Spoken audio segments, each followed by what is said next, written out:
네, 안녕하세요. 전남대학교병원 응급구조사 김건남입니다. 네, 여러분들이 이제 병원 임상 실습을 코로나 사태로 인해서 병원에서 치르지 못함으로 인해서 학교에서 저희들이 병원 임상 실습 특강을 진행을 또 했었는데, 또 중간에 어때요? 강주 지역에 코로나 환자들이 급증함에 따라서 사회적 거리두기 격상으로 2단계 격상이 됐죠. 그래서 다시 온라인 비대면 수업으로 대체를 하게 됐고요.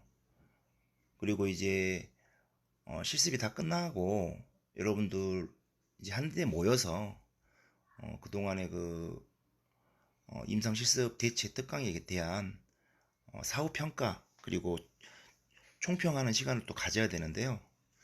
그것마저도 사실은 어려워져 가지고 이렇게 사후평가 과정을 온라인 비대면으로 시작을 해야 될 것 같습니다. 그래서 제가 여러분들하고 같이 한 2시간 정도 온라인 비대면 수업으로 사후평가를 할 건데요. 근데 사실은 사후평가라고 하지만 여러분들에게 선생님이 전하고 싶은 이야기는 병원 실습을 통해서 사실은 배웠어야 되는 부분이지만 그렇지 못했던 부분들, 그리고 응급구조사로서 여러 환자들을 만나게 되겠지만 특히 그 중에서도 이 흉통 환자를 만났을 때 이 흉통이 시민성 흉통인지 아니면 비시민성인지를 좀 평가하고, 그리고 우리가 흔히 아는 흉통 환자의 가장 대표적인 환자가 바로 심근경색증 환자죠.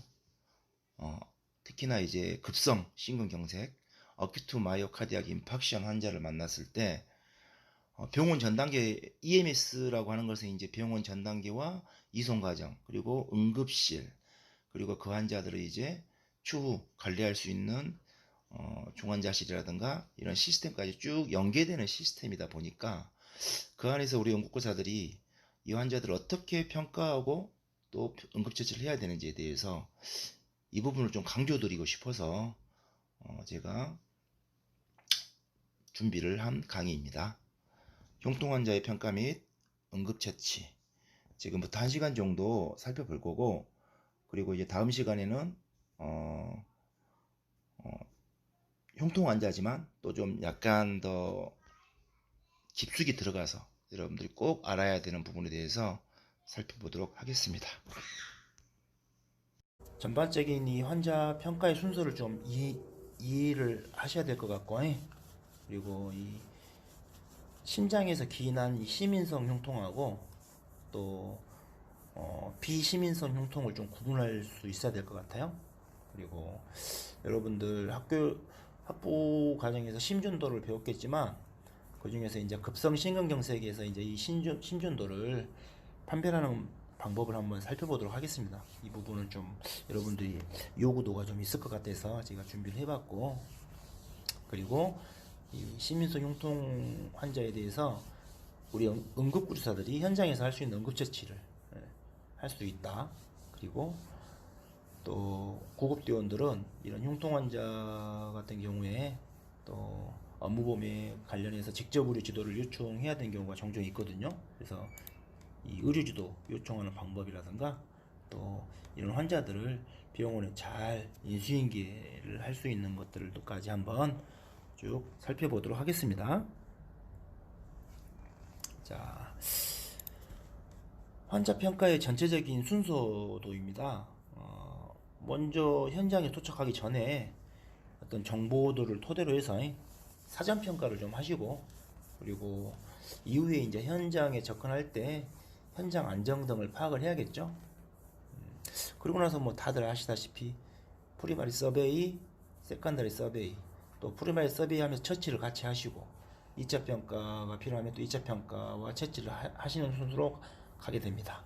그리고 이제 이송을 개시하게 될 텐데, 이때 이제 통상적으로 2차 평가까지 한 후에 이제 의료 지도를 요청할 수도 있지만 상황에 따라서는 중증 경우에는 1차 평가 끝나고 또 시행할 수도 있겠죠. 그리고 이송을 하시게 되고, 이송 도중에도 또 필요하다면 어떤 약물을 투여한다거나 여러 가지 또 의료 지도가 필요한 부분에 있어서 의료 지도를 받아가면서 또 이송 중에 평가를 하고 병원에 인계하는 과정이 이렇게 펼쳐지게 되겠습니다. 자,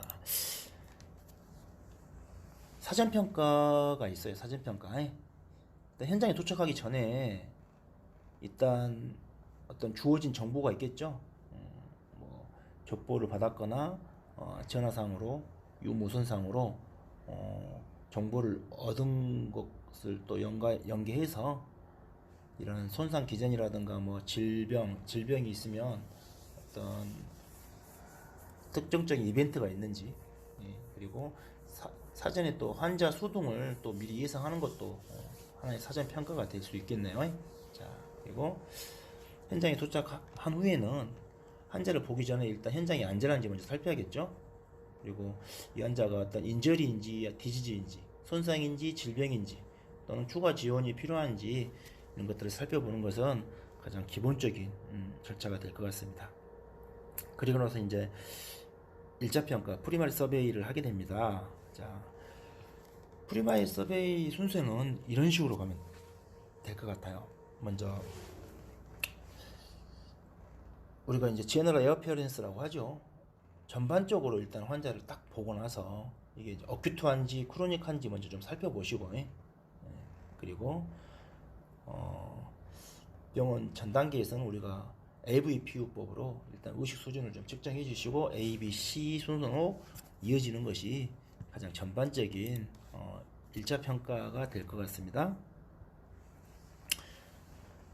에어웨이는 뭐 당연히 의식이 있고 말을 할 수 있다 그러면 기도가 개방되어 있다라고 생각하시면 될 것 같아요. 굳이 뭐 의식도 있고 말을 하는데 기도 평가할 필요는 없겠죠. 하지만 의식이 좀 떨어진 경우라든가 환자가 기도 유지에 문제가 있을 가능성이 있다 그러면 그럴 때는 이제 의식이 없을 때는 당연히 염두를 좀 해주셔야겠죠. 기도 유지에 문제가 생기겠구나. 그래서 의식이 없는 경우에는 구인도 기도기, 이빈도 기도기를 좀 삽입해서 기도를 유지한다거나 또는 비인도 기도기를 사용할 수 있겠죠. 반드시 이때는 AVPU 중에 의식이 unresponse인 경우, U인 경우에 우리가 사용할 수 있겠죠. 그리고 이 의식이 없는 환자들은 사실은 구강 내 흡인을 잘 해주시면요 기도 개방을 또 잘 할 수 있습니다. 이 점 명심해 주시고, 그리고 에어웨이가 끝나고 이제 브리딩 호흡 평가에서는 호흡을 평가하면서 같이 채취를 하시는 겁니다. 그래서 일단 흉곽의 오르내림, 체스트 라이스를 좀 보시고, 그리고 호흡의 깊이라든가 수를 좀 측정해 주셔야겠죠.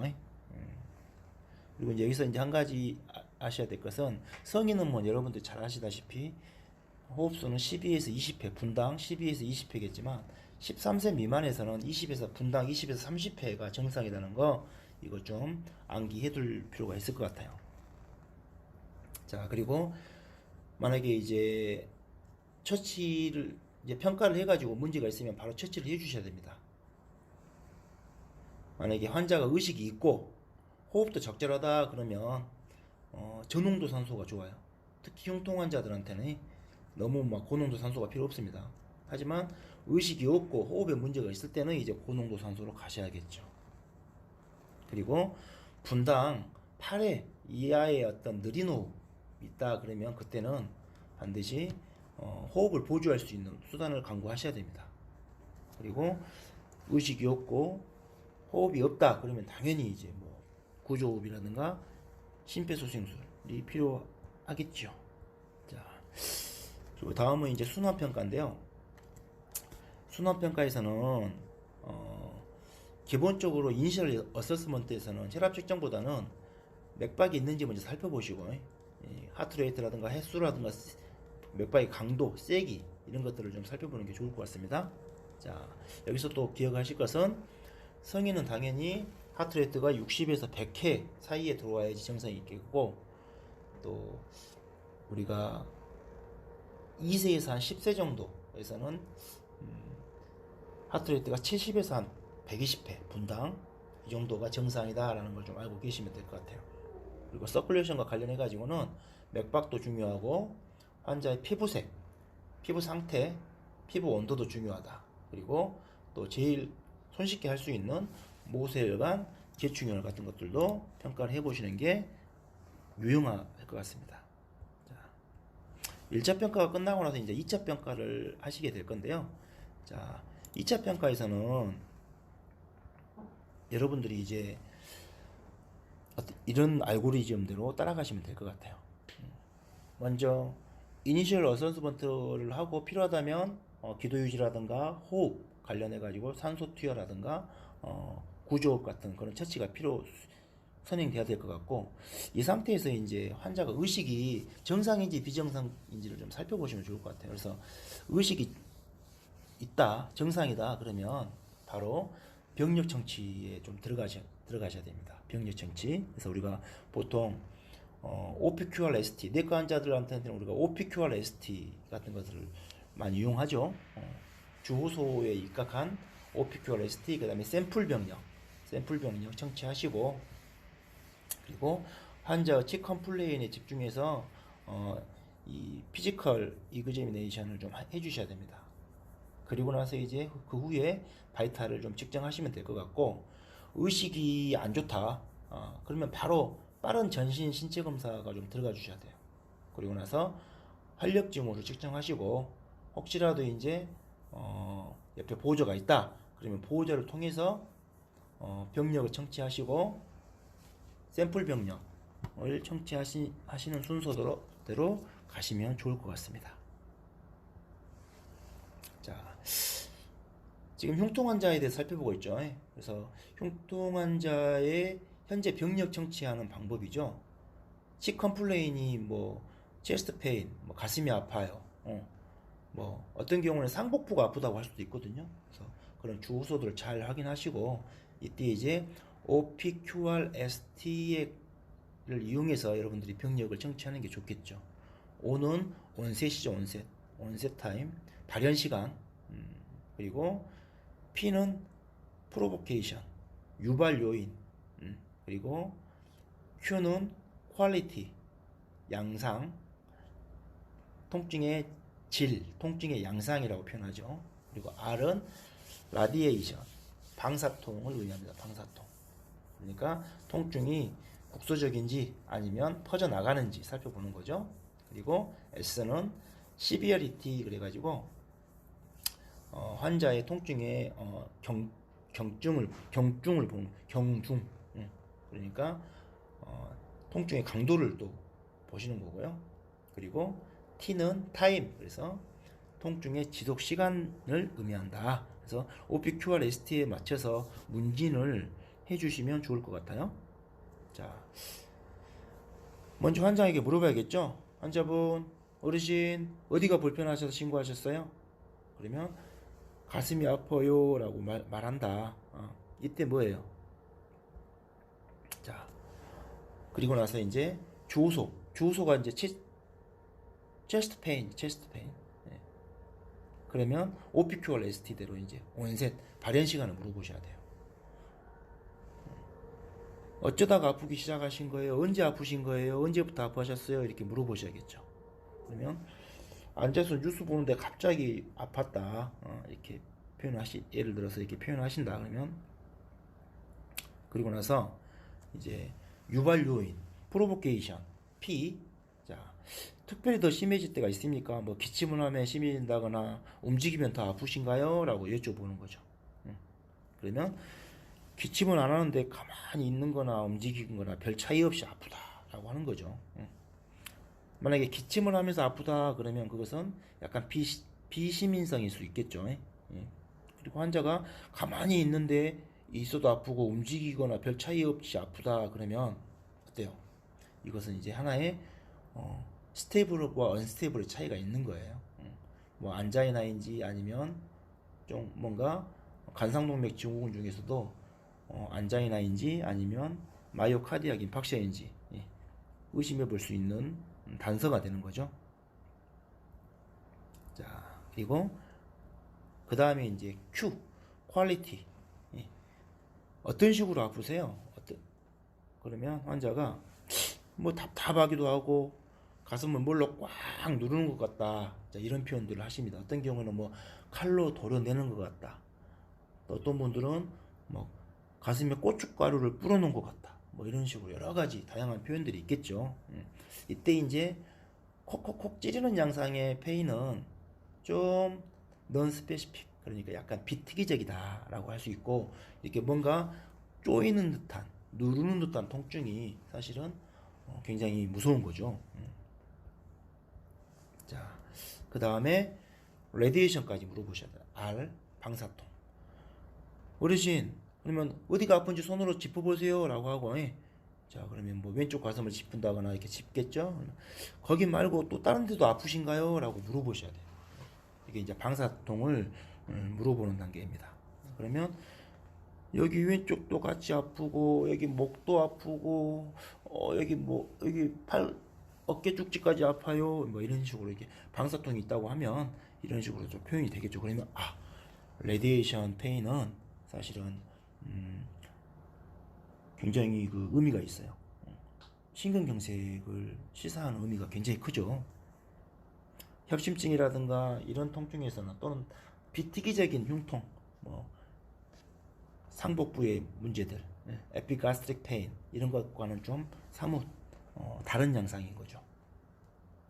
자, 그리고 나서 S, 시비어리티에 대해서 여쭤보셔야 됩니다.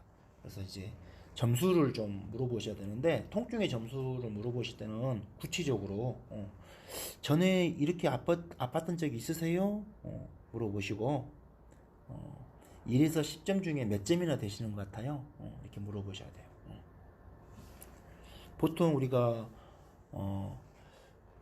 애매하죠, 이럴 때. 그래서 우리가 어떤 기준을 잡을 때, 본인이 지금까지 한 번도 겪어보지 못한 통증이다 그러면 7점 이상이라고 보셔야 돼요. 8점 정도 된다고 보셔야 됩니다.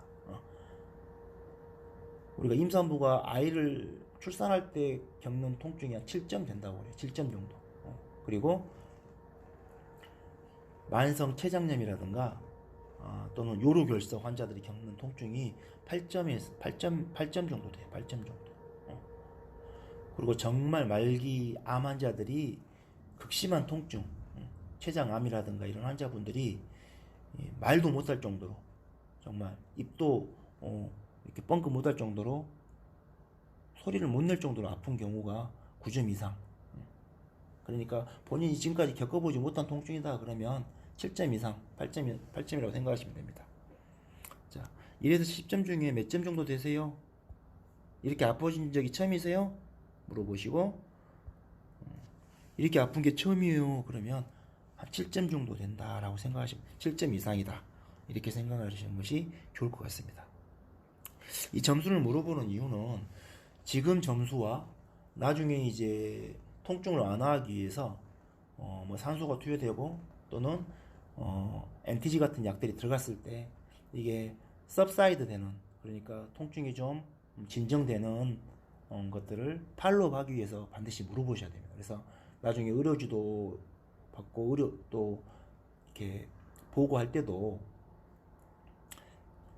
이니셜 페인이 7점 정도였는데, 통증 점수가 7점 정도였는데, 뭐 NTG 혈압 투여를 한번 하고 나서 뭐 4점이 됐어요. 4점 정도로 subside 됐습니다. 뭐 이렇게 팔로우를 해야 되기 때문에 점수를 구체화해서 물어볼 필요가 있다. 자, 그리고 나서 이제 마지막으로 시간을 물어보셔야겠죠. 그래서 아프신 지 얼마나 됐어요? 아팠다가 안 아팠다 하십니까? 간헐적으로 아픈지, 또 얼마나 오랫동안 아팠는지 물어보셔야 되겠죠.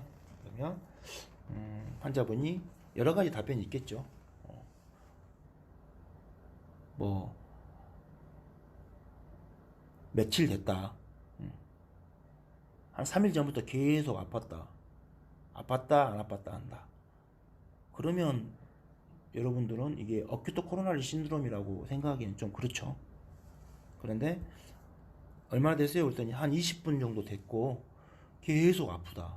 그러면 한 20분 이상 되는 통증은 사실은 지속적으로 한 20분 이상 지속적으로 아픈 것은 이것은 ACS, 그러니까 어큐트 코로나리 신드롬의 전형적인 증상이다라고 생각을 하셔야 됩니다. 그래서 이렇게 OPQR-ST를 통해서도 여러분들이 많은 정보들을 이렇게 얻어낼 수가 있고, 이런 질문들을 여러분들이 또 병력 청취하실 때 잘 해주셔야 돼요. 이제 중요한 부분입니다. 자, 그리고 이제 이어서 여러분들 또 해야 될 게 있죠. 바로 샘플 병력 청취, 샘플 병력이. 그래서 우리가 sign and symptom, 증상과 관련된 것들, 그리고 알러지, 그리고 투여 중인 메디케이션 중인 약물들, 그 다음에 환자의 과거 병력들, 그리고 마지막으로 섭취한 음식, 섭취 시간이라든가 마지막 음식 먹은 것들, 그리고 특별한 이벤트, 여기에 대해서 여러분들이 쭉 또 문진을 해 주셔야 됩니다. 이 부분은 뭐 여러분들 너무 잘하는 부분이니까 해 주시면 될 것 같고, 자, 일단은 이제 우리가 시민선 흉통의 병력 청취에 관해서 이 부분은 이제 119 구급대원 현장 응급처치 표준 지침에 나와 있는 내용입니다. 그래서 첫 번째는 아까 우리가 OPQR-ST 했던 것처럼 거의 유사한데요. 흉통의 발병 시간, onset 타임, 그리고 프로보케이션, 그다음에 어그리베이션 팩터, 그리고 NTG 복용 시 흉통 변화, 그리고 또 이 흉통의 위치라든가 방사 여부, 흉통의 강도, 마지막으로 반드시 확인할 게 있죠. 마지막으로 이거죠, 이거. 최근에 이 발기부전제 복용력, 그러니까 이제 예를 들어서 뭐 비아그라라든가 뭐 여러 가지 있죠. 또 레비트라, 종류에 따라서 뭐 12시간 또는 어떤 약제들은 24시간 이상 이렇게 약효가 지속되는 것들이 있어서 이걸 알아보는 이유는 어때요? 최근에 발기부전제를 복용했는데 12시간 이내 또는 24시간 이내에 발기부전제를 복용했는데 이때 니트로그리세린, NTG를 같이 중복해서 섭취하게 되면 또는 뭐 주사로 맞거나 하게 되면 심각한 저혈압이 발생을 해서 환자가 쇼크가 올 수 있습니다. 이건 굉장히 중요하죠. 그래서 이걸 잘 또 환자들이 또 잘 표현을 안 하려고 하는 경향들이 많기 때문에 여러분들이 이 부분을 좀 신경 써서 잘 체크해 내셔야 돼요. NTG를 줘야 될 것 같다 싶으면 반드시 체크해야 되는 항목입니다.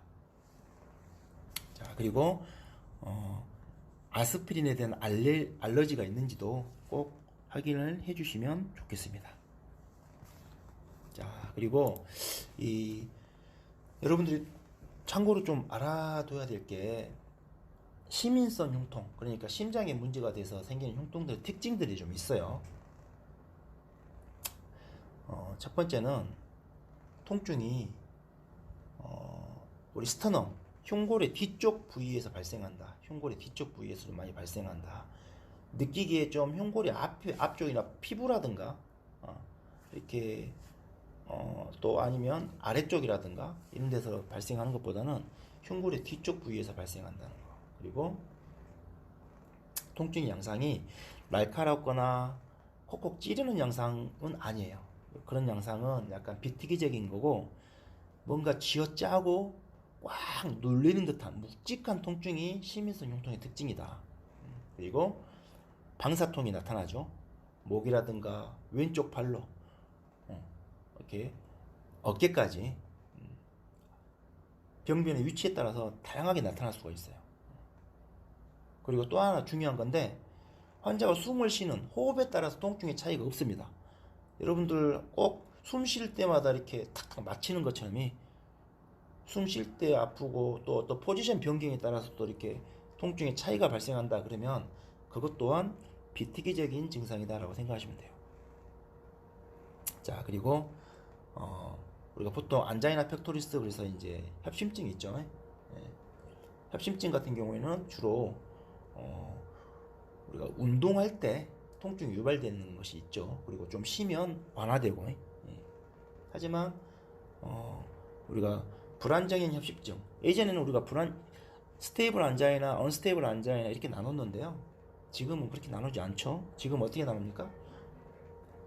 스테이블 안자이나는 협심증으로, 언스테이블 안자이나하고 심근경색은 우리가 거의 유사하게 봐요.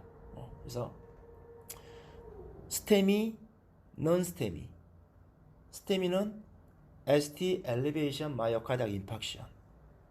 non-STEMI는 non-ST elevation, 그러니까 ST절 상승 소견을 보이는 심근경색과 ST절 상승 소견이 없는 심근경색, 이렇게 나누죠. 그래서 이 두 가지는 휴식 시에 통증이 완화되지 않습니다.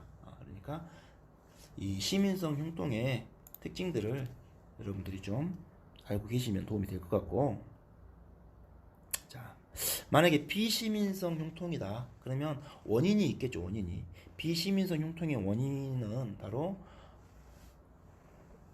심장이 아닌 혈관의 문제, 심혈관의 문제. 예를 들어서 우리가 에올티 다이섹션이라고 하는 대동맥 박리라든가, 그 다음에 펄모나리 엠볼리즘 같은 폐색전증의 문제가 있을 수 있고요. 그리고 또 심장이 아닌 렁의 문제, 렁이라든가 이 인터코스탈 머슬, 늑막이라고 하죠. 늑간 사이근, 갈비 사이근인가요?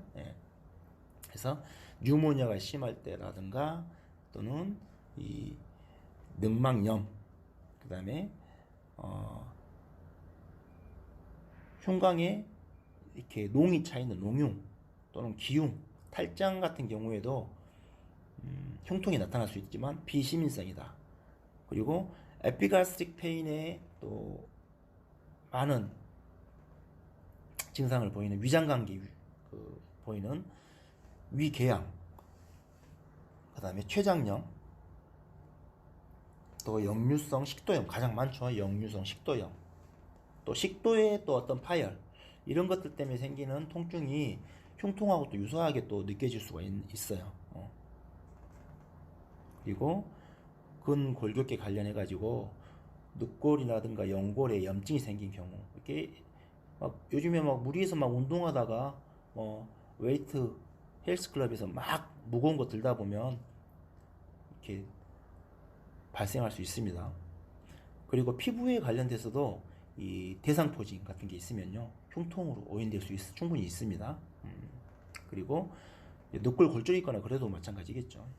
그래서 이런 비시민성 흉통을 발생시키는 원인들이 다양하다.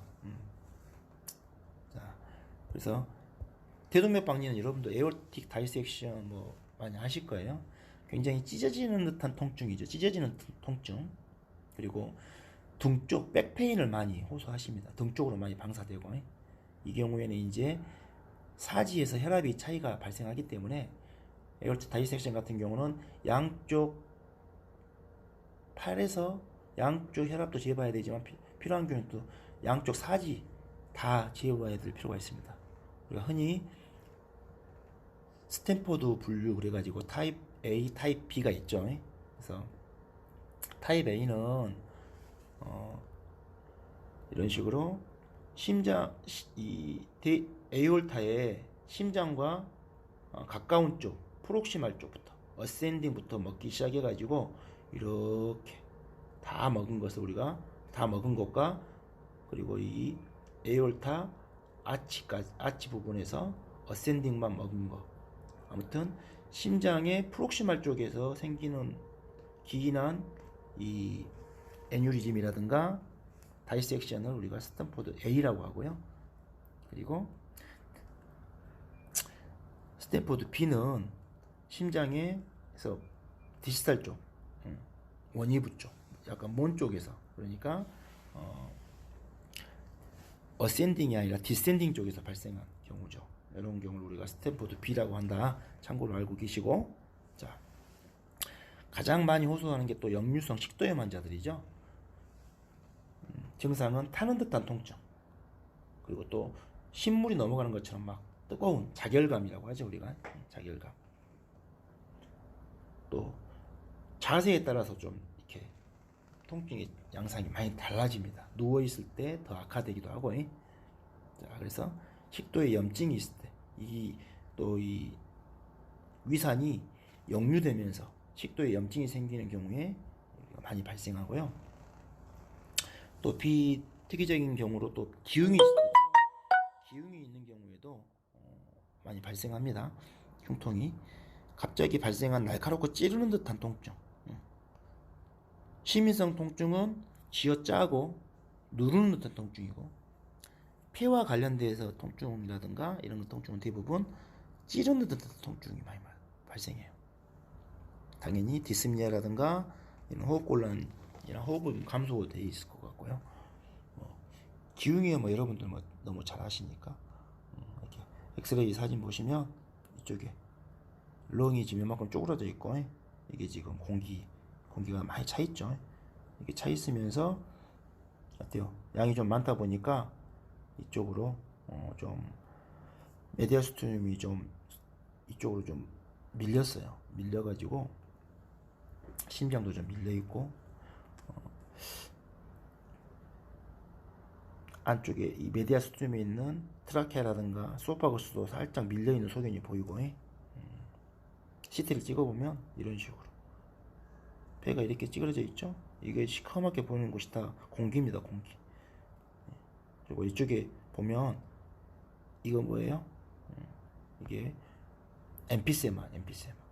피하 기종이라고 하죠. 피하 기종. 바스락바스락 이렇게 만지면 피부 밑층까지 공기가 차 있는 소견이 이렇게 보이죠. 폐는 이렇게 찌그러져 있고, 이런 기흉들도 비심인성 통증을 야기할 수 있다. 그리고 늑골골절이라든가 이런 같은 경우에도 마찬가지로 특정 부위가 날카로운 통증, 그리고 자세 변화에 따라 통증이 좀 변합니다. 움직일 때마다 아프고.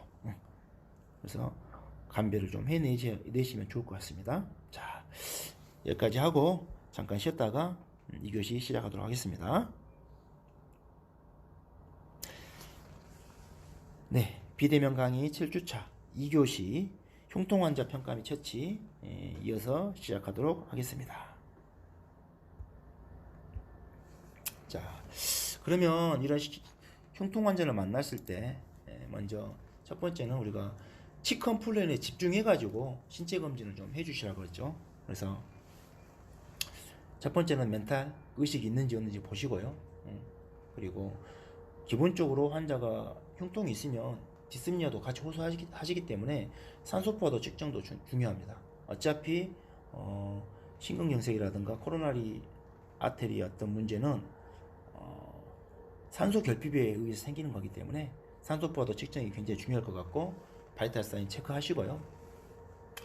그리고 정말 중요한 거죠. 바로 심인성 폐부종, 그러니까 이 펄모나리 이데마의 여부를 좀 잘 판단해 주셔야 된다. 그래서 만약에 폐부종이 생기게 되면 심장이 아픈데 어때요? 심장이 제대로 펌프지를 못하면 펄모나리 이데마가 차겠죠. 폐에 물이 차게 되면 당연히 숨쉬기가 힘들어지고 산소포화가 떨어지겠죠. 그러면 환자는 호흡곤란이 칩컴플레인이 될 수가 있어요. 호흡곤란이. 그럼 여러분들은 호흡곤란에 또 포커스가 맞춰지면 심장을 놓칠 수가 있습니다. 하지만 환자가 수포음이 발생한다. 랄. 정진도 필요하고, 그리고 이런 환자들의 또 공통적인 특징이 바로 경정맥이 팽대한다. 경정맥 팽대. 여기 보시면 여기 주글라 베인, 주글라 비너스, 앵거지먼트, JVE라고도 하고, 저글라 베인, 디스텐전, JVD라고도 합니다. 환자가 이렇게 심하게 경정맥이 많이 부어 있고 펄모나리 랄이 들린다, 수포음이 됩니다. 그러면 이것은 펄모널 이데마예요. 근데 그 이 펄모널 이데마가 폐의 문제가 아니죠. 바로 심장의 페일류어, 심장의 부전으로 인한 2차적인 다이렉트한 합병증이 바로 폐부종이다라고 생각을 하셔야 됩니다. 즉각 이 환자들은 12유도 심전도를 측정을 하셔야 되고요. 그리고 가장 중요한 ST 시그먼트의 엘리베이션, ST 분절 상승 소견을 즉각 확인해 주셔야 돼요. 그래서 병원 전 단계에서 12유도 심전도 요즘에 우리가 찍을 수 있잖아요. 특수구급대에서는 다 찍고 전송 가능하죠. 이런 전송 장치가 있을 경우에는 병원으로 심전도를 전송해 주면 정말 도움이 많이 됩니다. 그리고 이송 도중에 반드시 심전도 모니터링을 꼭 해주셔야 된다. 왜? 신경결석 환자들은 갑자기 치명적인 부전맥이 생길 수 있어요. VPB 뜰 수도 있고 V택이 뜰 수도 있죠. 또는 갑자기 하트레이트가 뚝 떨어져 가지고 서드 디그리 AB 블락이라든가 컴플리트 AB 블락 뭐 여러 가지 부정맥들이 발생을 하기 때문에 이송 도중에 반드시 모니터링이 필수다. 자, 그리고 활력증후를 측정하셔야 됩니다. 활력증후야 뭐 당연히 이렇게 측정을 해주시고요. 산소 포화도도 꼭 측정을 해주시고. 자, 우리가 급성 신경연색의 심전도 여러분들 이제 심전도 어느 정도는 알고 계시겠지만 오늘은 좀 이번 과정에는 우리가 구급대원들을 위한 응급구사를 위한 어떤 심전도를 보는 방법에 대해서 좀 살펴볼까 해요. 우리가 일정한 방법으로 심전도를 좀 표현할 수 있어야 되는데요.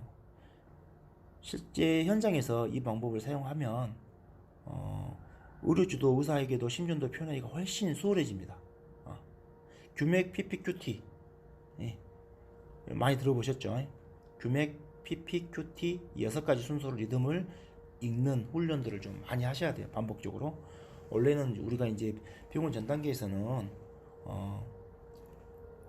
레귤러한지 일레귤러한지 하트레이트 보고 그리고 P웨이브, PR 인터벌, QRS 컴플렉스, 그리고 T웨이브 이렇게 보거든요. 똑같은 거예요. 이걸 우리가 좀 더 쉽게 표현한 거죠. 규맥 PPQT라고 합니다. 같이 한번 읽어보실래요? 자, 규맥 PPQT, 규맥 PPQT, 규맥 PPQT. 규는 뭐예요? 심전도를 보고 심전도가 규칙적인지 불규칙적인지 보는 거죠. 레귤러한지 일레귤러한지. 맥은 뭐예요? 하트레이트를 계산하는 겁니다. 하트레이트 계산할 줄 알아야겠죠.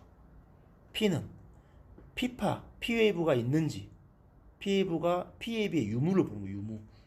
P웨이브가 있는 것과 없는 것의 차이는 뭐죠? P웨이브가 있으면 이것은 사이너스 리듬이에요. P웨이브가 있다는 것은 사이너스에서 전기가 발생해서 에이트리움, 심방이 먼저 탈분곡을 했기 때문에 피파가 만들어지는 거예요. 그러니까 사이너스 리듬인 경우에는 P웨이브가 있고 P웨이브가 없는 경우는 심방이 안 움직이고 심실만 움직이는 거잖아요. 그것은 뭐예요? 리듬이 정셔널이든 히스 번들 쪽에서 생겼든 벤트리클에서 생겼든 아무튼 비정상적인 소견인 거죠. 자, 그리고 PR 간격, PR 인터벌을 보신 거죠. 한번 PR 정상적인 인터벌. 그래서 전도 장애 문제들을 우리가 살펴보는 거고 QRS는 뭘 보죠? 바로 심실의 탈분국을 보는 거죠. 심실의 탈분국. 그래서 정상적인 QRS의 인터벌. 그리고 T웨이브는 이제 두 가지를 보셔야 돼요. 일단은 T웨이브가 크기를 보셔야 돼요. 크기가 높은지 5mm 이상인지 10mm 이상인지, 그 다음에 T웨이브가 정상인지 뒤집어져 있는지, 우리가 T웨이브 인버전까지 같이 보셔야 됩니다. 자, 여러분들 뭐 심전도는 뭐 어느 정도 기본적인 지식이 있으니까요. 이때 이제 우리가 또 하나를 더 보셔야 되는데 규맥 PPQT 그리고 35, 35, 10 따라서 해보세요. 35, 35, 10 규맥 PPQT 35, 35, 10. 이게 뭡니까? 먼저 심전도상에서 여러분들이 규칙적인 것은 볼 수 있겠죠. 예. 자, 맥박수가 몇 회 정도 되던가요? 하트레이트를 보는 건데, 우리가 심전도 정의를 보면 작은 칸이 있고 큰 칸이 있죠. 작은 칸이 하나에 0.04, 큰 칸 하나가 0.2 mm죠. 그래서 큰 칸으로 봤을 때, 예, 큰 칸으로 봤을 때 RA부가 3칸에서 5칸, 3칸에서 5칸 사이에 들어오면 하트레이트가 어때요? 60에서 100개인 거예요. 60에서 100개. 이해되시죠? 그리고 PA부도 마찬가지예요. PA부는 우리가 맥박수가 정상이 60에서 100개. 그 다음에 자, 이렇게 한번 알아봅시다. 35, 35, 10에서 첫 번째 3은 정상 피파의 너비다. 정상 피파는요, 작은 칸 3칸 이내에 들어와야 돼요. 높이도 마찬가지. 작은 칸 3칸 이내. 너비나 높이가 작은 칸 3칸 이내에 들어오면 정상 피파야. 정상 피파. 정상적으로 3칸 이내에 들어와야 되고요. 다음 5는 PR 간격이 작은 칸 5칸 이내에 들어와야 돼요. 이해되시죠? 보통 우리가 PR 간격은 0.2초 이내에 들어와야 된다. 그래서 큰 칸 1칸, 작은 칸 5칸이죠. 피파는 작은 칸 3칸 이내, PR 간격도 작은 칸 5칸 이내. 그리고 나서 3호, 그 다음 3은 뭐예요? 그 다음 3은 QRS 컴플렉스. QRS 컴플렉스가 이 3은 QRS 간격이 작은 칸 3칸 미만이어야 된다. 0.11초까지죠. 0.11초. 0.12초부터는 와이드 QRS라고 보죠, 우리가. 자, 요 3은 PAV의 너비, 작은 칸 3칸. 이 5는 PR 간격의 인터벌, 작은 칸 5칸 이내. 이 3은 QRS의 간격, 작은 칸 3칸 이내. 이 5는 바로 TAV의 높이입니다. TAV의 높이는 5칸 또는 10칸, 이 두 개가 TAV예요, TAV. 이 5칸은 뭐냐? 바로 사지유도.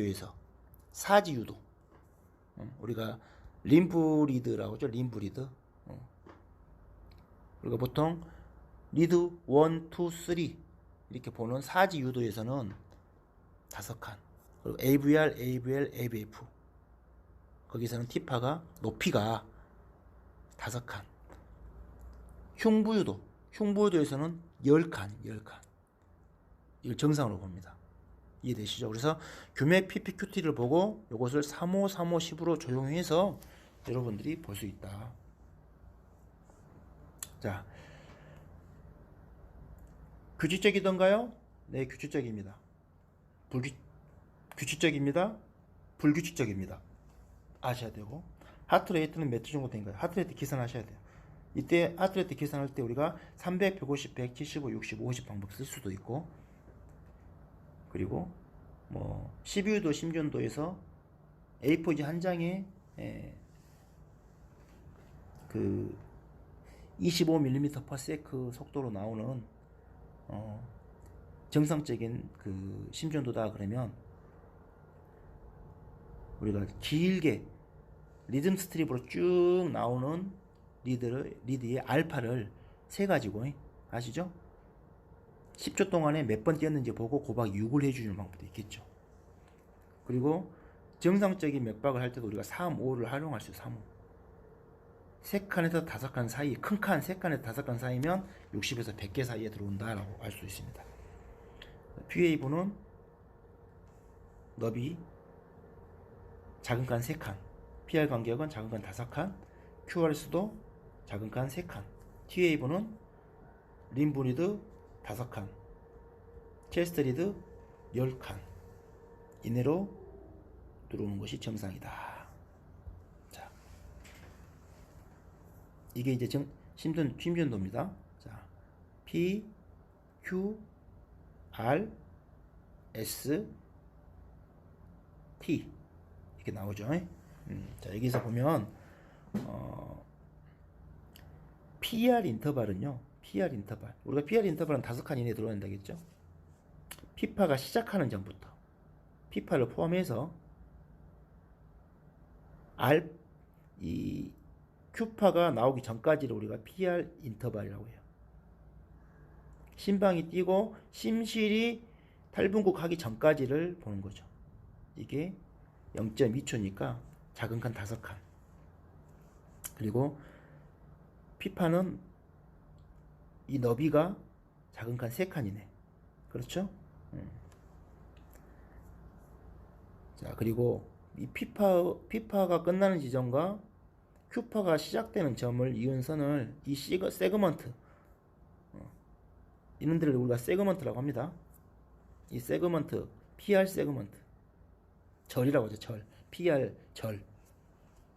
그 다음에 잘 아시는 Q웨이브는 음성 나오죠. 그 다음에 R웨이브 양성 R웨이브 그리고 S웨이브 QRS 컴플렉스라고 합니다. QRS 군. 이 QRS는 여기서부터 여기까지. QRS 컴플렉스는 작은 칸 3칸이네. 0.11초까지. 그리고 S파에서 기울기가 급변하는 지점부터 해서 T파까지 절을 우리가 가장 중요한 ST절, ST 세그먼트라고 해요. ST 세그먼트. 그리고 S파에서 기울기가 갑자기 변하는 이 포인트. 여기를 뭐라고 합니까? 여기를 J 포인트라고 합니다. J 포인트. J 포인트 굉장히 중요해요, 여러분들. 이 J 포인트 아셔야 돼. 그리고 나서 T웨이브가 나오고 T웨이브는 양성인지 인버전, 음성인지를 확인하셔야 되고 T웨이브의 높이는 4주유도에서 5칸 높아질 수 있겠죠? 톨티 체스트에서는 10칸까지를 본다. 그리고 Q파가 막 시작하는 전부터 T파가 끝나는 전까지 우리가 QT 인터벌이라고 하죠. QT 인터벌은 우리가 롱 QT 신드롬 같은 게 있으면 굉장히 환자가 어레스트가 잘 나요. 그래서 좀 알고 계시면 좋을 것 같습니다. 자, 말로만 설명드리니까 좀 어렵긴 하죠. 여러분 사전 지식이 있으니까 그냥 이렇게 간단하게 설명드리는 거예요. 여기다가 지금 간호사 선생님들이라든가 놔두고 강의하면 하나도 못 알아먹어요. 여러분들 정도 수준 되니까 잘 이해할 거라고 믿습니다. 자, 그리고 중요한 게 우리가 ACS 그러니까 어큐트 코로나리 신드롬에서 MI, 어큐트 MI 판단할 때 가장 중요한 게 바로 Q웨이브의 유무가 굉장히 중요합니다. 이 Q웨이브는요, 우리 사람마다 이 지문 있잖아, 지문. 핑거프린트. 지문처럼, 어때요? 문신처럼, 정확하게 남습니다. 심전도상. 그래서 이때 우리가 이제, 여기 보시면요. 일단 이게 A, B, C, D, E, F 이 순서대로 한번 봅시다. 순서대로 보시면 이 그림은 약간 좀 근데 좀 시원찮게 하긴 한데 심근경색이 왔을 때 이 웨이브의 변화를 좀 보여주는데요. 맨 첫 번째 변화는 바로 톨티. 예. T파가 좀 상승하게 돼요. 상승. T파가 좀 상승하게 되고, 이 T파가 상승하게 되는 소견이라든가, 이제 약간 그 초기 단계죠. 초기 단계. 예. 그 단계를 넘어서면 이제 T파가 상승하게 되는 소견을 우리가 이제 이스케미아가 이제 시작되는 시기. 갑작스럽게 산소가 좀 공급 안 됐을 때 T파가 상승하게 되고요. 심장의 근육이 손상을 받는다, 인저리를 받는 시기가 되면 ST절이 올라가죠. ST절이. 원래는 이렇게 나와 있는데 여기까지 올라갔죠. 여기까지 와야 되는데 ST절이 올라갔죠. ST 상승돼요. ST 상승되면서 더불어서 T파도 인버전이 오죠.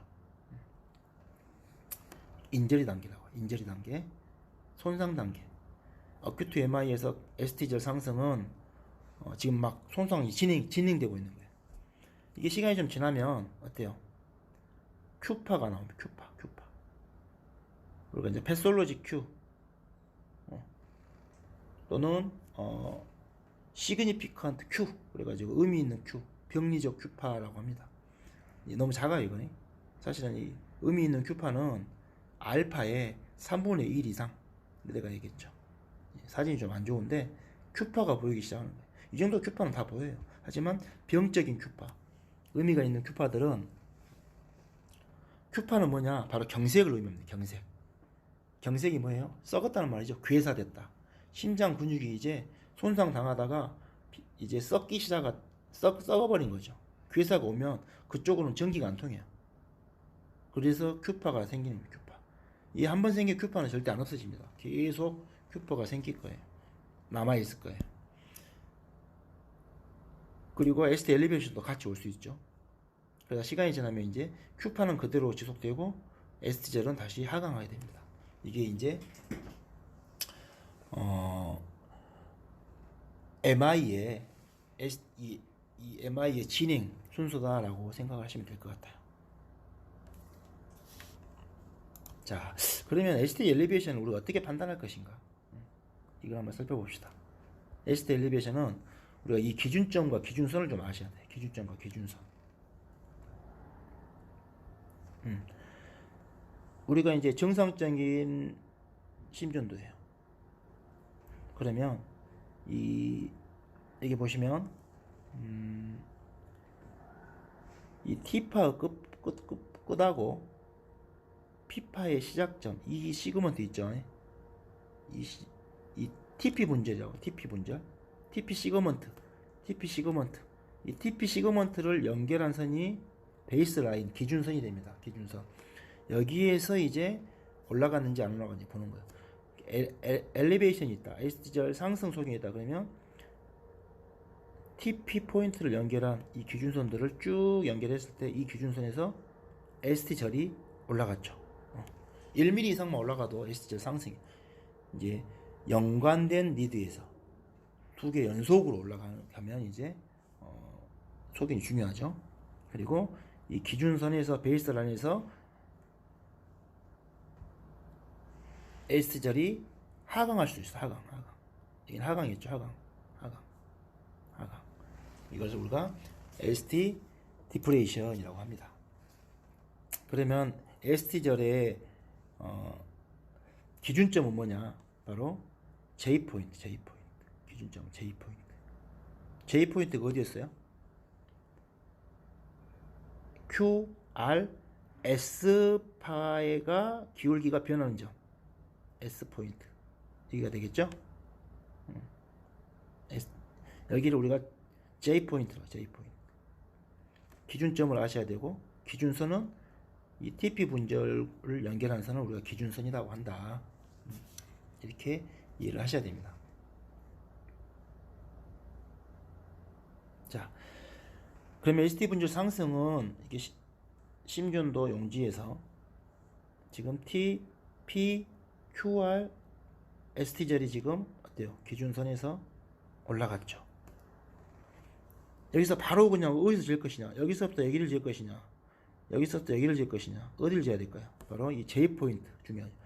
J 포인트에서 0.8초 이동한 지점에서 측정을 하는 것이 스탠다드입니다. 0.8초라는 것은 작은 칸 한 칸이 0.04초니까 작은 칸 두 칸 이동한 점, 작은 칸 두 칸 이동한 점에서, 그래서 1mm 이상만 올라가면 우리가 ST절 상승이 있다라고 반드시. 그런데 심장의 같은 부분을 나타내는 2개 이상의 유도에서 상승을 해야 된다. 그러니까 같은 부위를 나타내는 소견은 뭐예요? 우리가 보통 하벽신경경색이라 그러면 리드 2, 3, AVF 3개가 연관되어 있죠. 이 중에서 2, 3가 올라가든 2, 3 AVF가 올라가든 연속적으로 2개 이상이 연결돼서 올라가야 돼요. 알겠죠? 리드 2 하나만 올라갔다 그러면 안 돼요. 그리고 측벽을 보는 어때요? 1 AVL 아니 우리가 뭐예요? AVL, AVF 그렇죠. 2개 연속으로 2개가 올라가면 측벽, 또는 전벽을 보는 어때요? V 1, 2, 3, 4 이렇게 그 중에서 2개 이상이 올라갔다 그러면 우리가 특정 지을 수 있습니다. 자, ST절 상승. 지금 매물이 올라갔습니까?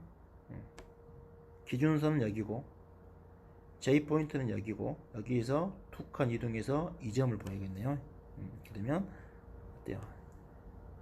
1mm, 2mm, 3mm, 3mm 올라가죠. 3mm, 3mm ST 엘리베이션이 있는 겁니다. 자, 이 그림에서 ST절 상승 좀 찾아보세요. 몇 mm나 올라갔죠? 기준선을 그어볼까요? TP 분절 찾아서 이 TP 분절을 이은 선은 기준선이 이렇게 되겠네요. 그죠? 여기에서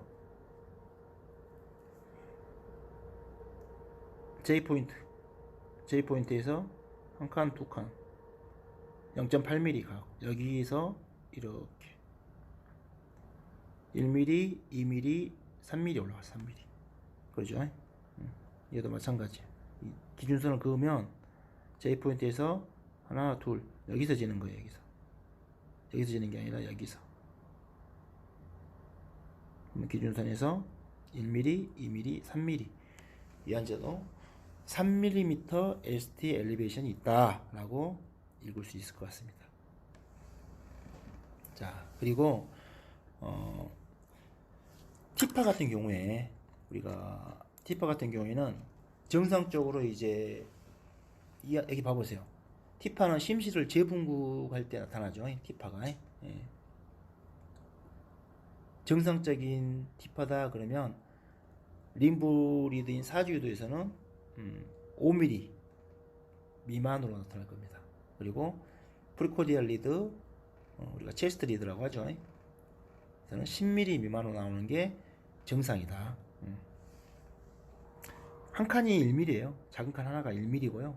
우리가 초로 볼 때는 0.04초지만 미리로 봤을 때는 1mm입니다. 1mm. 그래서 5칸 이내에 들어와야 돼요. 5칸 이내. 티파가. 이건 보통 3칸 정도 되죠. 그리고 흉부유도에서는 10칸 이내. 10칸 이내가 정상이다. 자, 그러면 이런 환자들에 대해서 이제 응급처치를 어떻게 할 것인지 한번 살펴봅시다. 간단하죠. 먼저 1차 평가를 하시고 ABCD 관련돼서 평가를 하시고 필요하다면 처치를 하셔야 됩니다. 가장 중요한 게 이제 일단 산소를 주셔야 돼요. 산소를 주셔야 되는데, 환자가 체스트 페인이 있으면 호흡곤란이 굉장히 심해요. 숨쉬기 힘들어 하시거든요. 그러면 막 마스크로 막 10m씩 주고 하시는 분들 계신데, 그러면 된다 안 된다? 절대 안 된다. 체스트 페인 환자들은요 반드시 비강 캐뉼라를 이용해서 분당 4리터의 산소를 투여한다. 이것은 이제 아하 가이드라인에서도 명시되어 있죠. 우리가 내지알 프롱으로 분당 4리터. 그리고 산소 포화도는요, 뭐 95% 이상 막 96, 99, 90, 100 만들려고 할 필요 없어요. 산소를 많이 주면 오히려 나중에 안 좋습니다. 이 환자 이거가 더 안 좋아져요. 그렇기 때문에 산소 포화도가 산소를 안 줬는데 뭐 95 나오고 96 나온다 그러면 굳이 안 주셔도 돼요. 94% 이상만 유지하는 게 목적이에요. 아시겠죠? 100% 올리려고 하면 안 좋아요. 반드시 명심하십시오. 나중에 이 환자는 리퍼퓨전 할 때, 재관리할 때 그 애우가 안 좋아요. 그래서 너무 많이 산소 줄 필요 없습니다. 내지알 프롱으로 분당 4리터 주되 94% 이상이면 유지만 하십시오. 그 밑으로만 안 떨어지도록. 아시겠죠? 자, 막 올리려고 무리해서 고용량의 산소를 줄 필요가 없다. 그리고 여러분들 1급이니까 당연히 NTG 사라투유 하실 수 있겠죠. 2급인 같은 경우에는 환자가 NTG를 가지고 있는 경우, 순환기내과 환자라서 본인이 가지고 있으면 그거 드릴 수는 있고요. 1급은 여러분들 구급차에 있는 NTG를 사라투유 할 수 있다. 그래서 하나를 주고 나서 매 3에서 5분 간격으로 3번까지 줄 수 있죠. 명심하십시오. 2급은 환자 거 본인 걸 그냥 가지고 있을 때만 줄 수 있어요. 이건 반드시 여러분들이 명심을 해야 되는 부분인 것 같습니다. 자, 여기까지 하고 잠깐 쉬었다가 가시죠. 쉬었다가 3교시 시작하도록 하겠습니다. 자, 3교시 시작하겠습니다. 이어서 자, MI 환자들에게 우리가 할 수 있는 응급처치에 대해서 이야기하고 있습니다. 자, 119 구급대원 현장 응급처치 표준 지침에 의해서 지금 설명을 드리고 있습니다. 아까 이제 1차적으로 산소투여라든가 NTG 이야기를 했고요. 세 번째로 이제 1급 응급구사가 할 수 있는 처치 중에 하나가 바로 정맥류 확보예요. 정맥류 확보. 일단은 정맥류 확보가 왜 필요하냐면 환자가 MI 중에서 수액을 막 주면 안 좋은 MI가 있어요. 예를 들어서 LV 임팍, 그러니까 자심실 경색 온 경우에는 무리하게 수액을 많이 주면 심장이 더 보대낄 수 있겠죠. 그런데 RV 임팍이라고 있어요. RV, 라이트 벤트리클, 그러니까 우심실에 경색이 온 환자들은요, 우심실 오른쪽 심장의 역할은 우심방을 통해서 우심실로 일단 비너스 리턴 되고 피가 모이는 장소죠. 그런데 거기가 경색이 와버리면 일단 피가 잘 못 들어와요. 심장으로. 당연히 못 들어오니까 나갈 피가 없죠. 그러면 환자가 굉장히 쇼크에 빠질 수 있습니다. 이럴 때 또는 NTG라든가 몰핀 같은 그런 약제들을 투여했을 때 부작용으로 혈압이 뚝 떨어지면서 비너스 리턴이 안 돼버린 수가 있어요. 그랬을 때 우리가 빨리 플루이드를 로딩을 해야 됩니다. RV 임팍이 의심되는 환자한테는.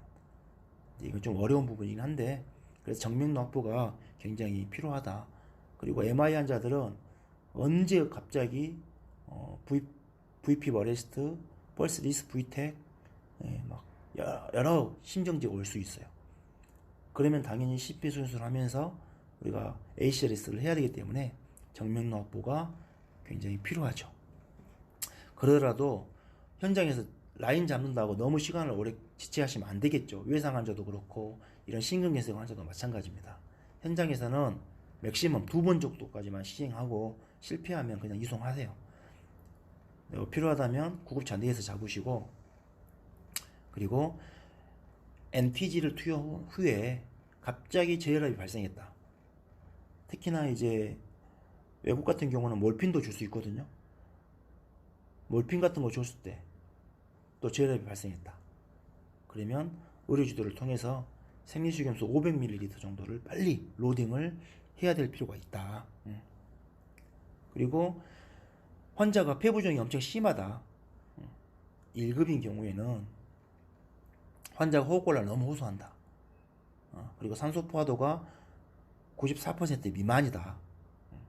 심장성 폐부종이죠. 심장성 폐부종이 있을 때는 LV일까요? RV일까요? 어디의 문제일까요? 그렇죠. LV의 문제, LV. LV에서 어때요? 문제가 생겼을 때 폐부종이 옵니다. 폐부종이. 그렇기 때문에 수축력에 바로 문제가 생기는 거예요. 일단은 심장사 폐부종이 의심될 때는 플루이드 로딩을 하시면 안 됩니다. 안 되고 우리 병원에서는 이제 그런 부하를 좀 줄여주려는 여러 가지 뭐 폴리도 하고 이뇨제도 쓰고 하는데 현장에서 우리가 그렇게 할 수 없으니까 아무튼 폐부종이 심해가지고 호흡곤란이 너무 심할 때는 항기 보조를 위해서 우리가 CPAP이라고 하는 지속적 양압 항기도 사용해 볼 필요 있다. 산소 포화도가 94% 밑으로 떨어졌을 때는 좀 올려 94% 이상 맞춰줘야 되기 때문에 자, 일단 NTG에 대해서 한번 살펴볼까요? NTG는 우리가 질산염 제제라고 하죠. 여러분도 뭐 잘 아실 거예요. 혈관 확장제입니다. 그리고 동맥과 정맥을 동시에 확장시키죠. 그래서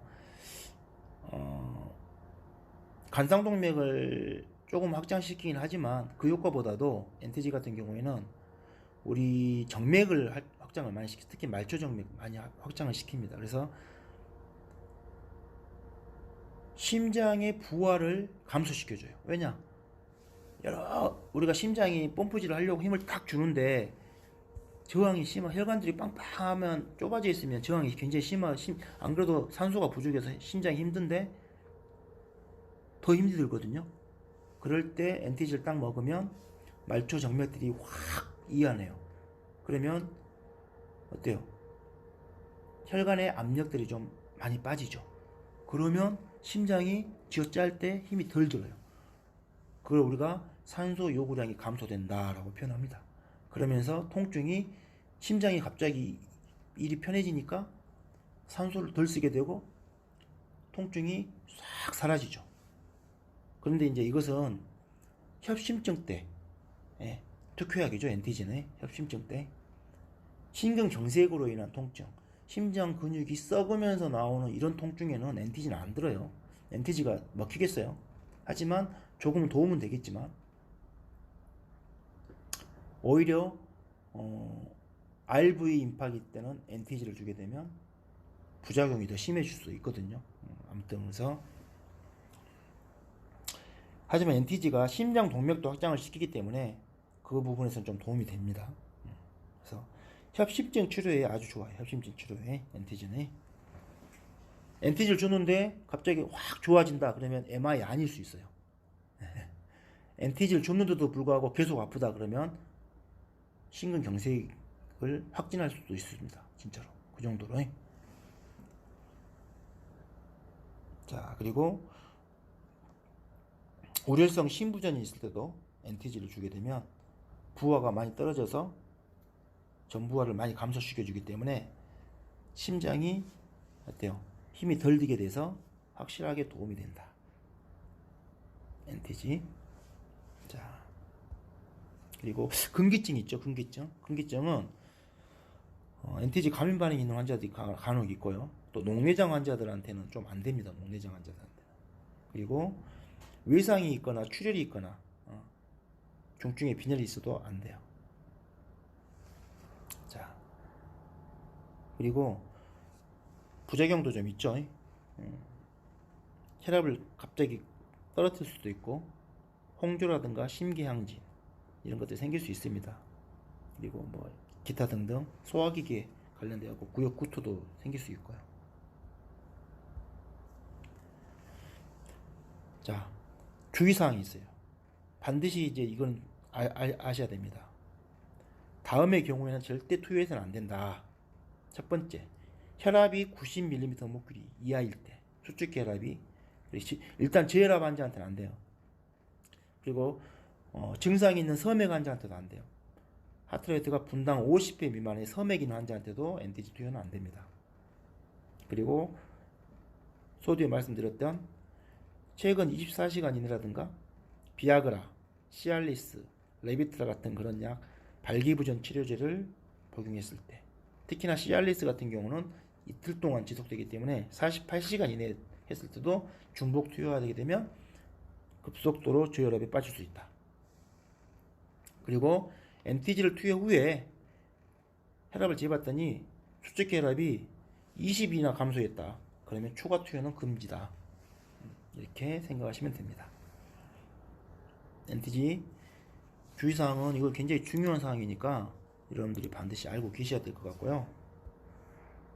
자, 마지막으로 아까도 말씀드렸다시피 환자가 폴모널 에데마도 올 수 있고 우울성 심부전이 오면서 폐부종이 심해져 가지고 산소 숨쉬기를 굉장히 힘들어 하시고 산소 포화도가 막 뚝뚝뚝 떨어지는 경우가 있습니다.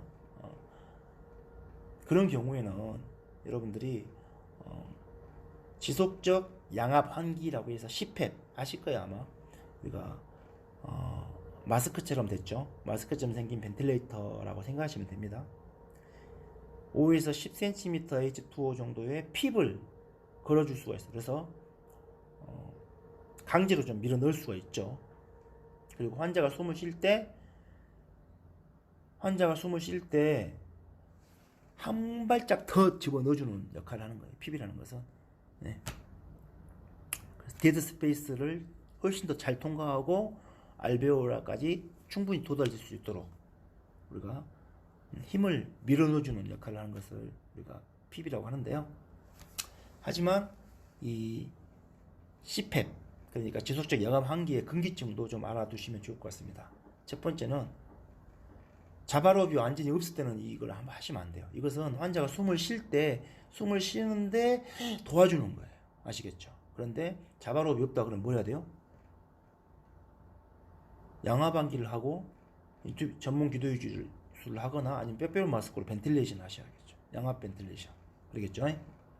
또는 마스크로 유지하는 거기 때문에 안면의 외상이 심하거나 그럴 때는 이 밀착이 잘 안 돼서 의미가 많이 떨어져요. 또 너무 혈력학적으로 불안정한 상태인 경우에도 금기증입니다. 이럴 때는 어드밴스드 AOA가 훨씬 더 낫겠죠. 또 한 가지는 환자가 기흉까지 이렇게 동반됐을 때는 CPAP을 하게 되면 기흉이 더 악화될 수가 있겠죠. 그래서 이 점을 좀 참고해 주시면 될 것 같고, 자 마지막으로 이제 정리를 한번 하겠습니다.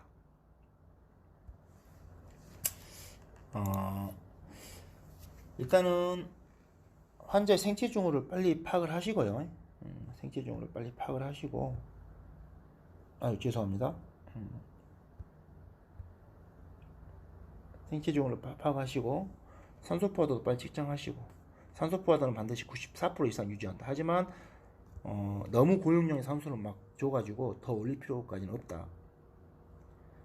오피큐어 레스트로 필수 병력을 청취하시고요. 이때 반드시 발기부전제 치료제의 복용력이 있는지도 확인해 주셔야 됩니다. 자, 식이유도 심전도를 측정하시고 필요하다면 전송까지 하셔야 돼요. 이송하면서 계속 심전도 모니터링을 하시고, 환자가 약을 소지하고 있다 그러면 2급도 줄 수가 있고 NTG를 투여하시고요. NTG는 3번까지 줄 수 있어요. 타블렛으로 되어 있습니다. 혀 밑에 넣죠. 하지만 수축기 혈압이 90 이상일 때 넣으셔야 되고, 자, 이 심장성 흉통인 경우에는 어때요? 반드시 지역 응급센터 이상 기관을 이송해요. 왜냐하면 심장성 흉통인 경우에는 간상동맥 중지수를 받아야 되기 때문에 그렇습니다. 그리고 스테미가 의심된다. STL 상승이 있다 그러면 이것도 재관류요법이 가능한 병원으로 빨리 가셔야겠죠. 중지술이 가능한 병원으로. 그리고 환자 상태가 불안정한 경우는 의료주도 요청해서 IV도 잡고, 그리고 의료 취약지 같은 경우에 대해서는 일단은 최단거리 응급의료 기관을 먼저 이송하는 것이 맞을 것 같습니다. 자, 그리고 NTG 같은 경우에는 정맥로 확보는 2번까지 할 수 있고, NTG 투여 후에 저혈압이 보일 때는 생리식염수를 500cc 정도 로딩한다라는 거 명심해 주시고, 환자가 심임성 폐부종이 의심될 때 CPAP 등을 이용해서 핍을 걸어서 환자에게 호흡을 보조해 줄 필요가 있다. 자, 오늘은 이 정도로 흉통 환자의 병력 정치부터 해가지고 평가와 처치, 우리 1급 응급사들이 병원 전 단계에서 할 수 있는 범위 내에서 한번 다뤄보았습니다. 자, 여러분들 많이 알고 있던 부분들이기 때문에 그렇게 신박하진 않았겠지만 그래도 중간중간에 여러분들이 반드시 필요한 부분들을 제가 요점을 정리했으니까요. 많은 도움이 됐으면 좋겠습니다.